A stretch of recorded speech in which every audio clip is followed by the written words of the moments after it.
IPO ಅಂದ್ರೇನು, IPO ನ apply ಮಾಡೋದು ಹೇಗೆ, ಕೇವಲ 5 ನಿಮಿಷದಲ್ಲಿ ಒಂದೇ ಬಟನ್ ಕ್ಲಿಕ್ ಮಾಡೋ ಮುಖಾಂತರ ನೀವು IPO ನ ಅಪ್ಲೈ ಮಾಡಬಹುದು. ಸೊ ಅದನ್ನ ಯಾವ ರೀತಿ ಮಾಡೋದು ಅನ್ನೋದನ್ನ ಈಗ ತಿಳ್ಕೊಳ್ಳೋಣ ಬನ್ನಿ.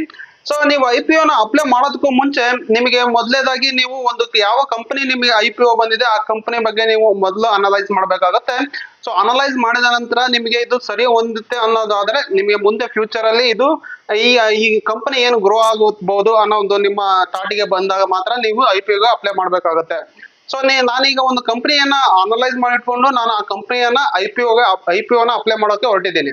ಸೊ ಆ ಕಂಪನಿ ಯಾವುದು ಮತ್ತೆ ಆ ಕಂಪನಿ IPO ನ ಯಾವ ರೀತಿ ಅಪ್ಲೈ ಮಾಡೋದು ಅನ್ನೋದನ್ನ ಈಗ ಸಂಪೂರ್ಣವಾಗಿ ನಿಮ್ಗೆ ತಿಳಿಸ್ಕೊಡ್ತಾ ಇದ್ದೀನಿ.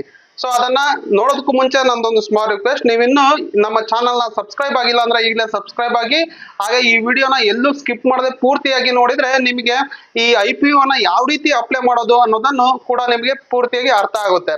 ಸೊ ಮೊದಲೇ